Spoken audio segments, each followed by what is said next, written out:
Hello everyone, welcome to my channel. চলে এসেছি আরও একটা নতুন ট্রেন্ডিং থালি সেট নিয়ে। আশা করি তোমাদের আমার তৈরি করা আগের থালি সেটের টিউটোরিয়ালগুলো দেখেছো, তেমনই একটা থালি সেট আজ তোমাদের সাথে শেয়ার করব। এখনকার এই ট্রেন্ডিং থালি অবশ্যই তোমরা কোনো না কোনো অনুষ্ঠানে দেখে থাকবে।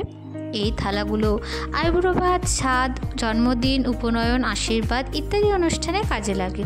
তাছাড়া এগুলো অনেকে ঘর সাজানোর কাজেও ব্যবহার করে। আজকে আমি যে থালিটি পেন্টিং করছি সেটা একটা বার্থডে থালি। আগের বার্থডে থালিটা দেখেই এই বার্থডে থালিটি অর্ডার করেছিল বাচ্চাটির মা। তো চলো পুরো ভিডিওটা তোমরা দেখতে থাকো। কেমন লাগলো পুরো থালি সেটটা অবশ্যই জানিও। প্রথমেই যে সমস্ত মাটির থালাবাটিগুলো আছে সব জলে ভালো করে ধুয়ে নেব এবং থালাটিকে কয়েক ঘন্টার জন্য জলে ডুবিয়ে রাখবো, যাতে আমি যখন থালাটিতে পেন্টিং করব রঙটা যেন ভালো মতন ফুটে ওঠে।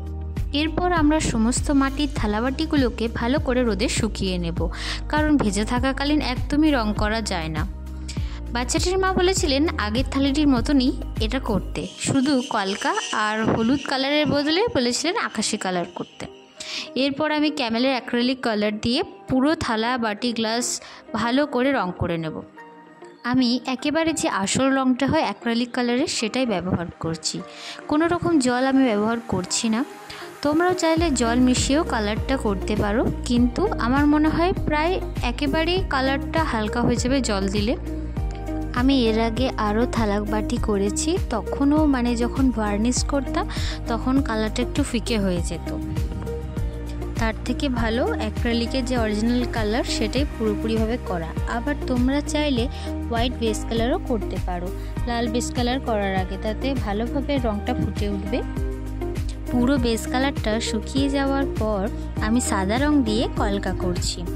আগের থালার মতনই মাঝখানে বার্থডে বয়ের ছবি আঁকবো, কার্টুনের ছবিটা যেটা হয় সেটা আঁকবো, আর চারপাশটা একটা পদ্ম মোটিভ ভরাট কলকা করব। আশা করছি তোমাদের আমার করা এই থালি সেটগুলো ভালো লাগবে। আমার ভিডিওগুলো যদি তোমাদের ভালো লাগে বা কিছু যদি শিখতে পারো অবশ্যই কমেন্ট করে যেও এবং লাইক করো। এই থালি সেটগুলো পুনরায় ব্যবহারযোগ্য, এগুলি ধুয়ে পুনরায় ব্যবহার করা যাবে। তোমরা চাইলে তোমাদের পছন্দ মতো আমার কাছে বানিয়ে নিতে পারো। চারিদিকটা পদ্ম কলকা করার পর মাঝখানটা আমি আকাশি কালারের রং করছিলাম, কারণ বাচ্চাটির মা বলে দিয়েছিল যে ভেতরটা পুরোপুরি আকাশি কালার হবে। আমি যে আকাশি কালারটা করতে চাইছিলাম সেটা প্রপার আকাশি কালার না থাকায় আমি সাদার সাথে একটু নীল মিশিয়ে কালারটা তৈরি করেছি। এরপর আমি থালাতে বার্থডে বয়ের কার্টুন থিমটা এঁকে নেব পেন্সিল দিয়ে। তারপরে আস্তে আস্তে পুরো বার্থডে বয়টাকে কালার করে নেব। আমি আগের থালির বার্থডে বয়টার সাথে একটু আলাদা করেছি, কেক আর ক্যান্ডেল দিয়ে ডেকোরেশন করেছি। আর পুরো বার্থডে বয় আঁকার পর কালার করার পর আমি পুরো কার্টুনটাকে ব্ল্যাক কালার দিয়ে হাইলাইট করে নিয়েছি। স্কিন কালার কিভাবে তৈরি করেছি সেটা আগের ভিডিওতে জানিয়েছি আমি। আগের ভিডিওটা থেকেও তোমরা অনেক কিছু শিখতে পারবে। হেয়ারটাও আমি ব্রাউন কালার করেছি আর জামাটা রেড কালার করেছি। যে কোনো ছবি তোমরা যদি হাইলাইট করে নাও তবে সেগুলো আরও সুন্দরভাবে ফুটে উঠবে। আর এই হলো থালার ফাইনাল লুক। এরপর আমি আরও একটা জিনিস অ্যাড করেছি, হ্যাপি বার্থডে টু ইউ সঙ্গীত লেখাটা।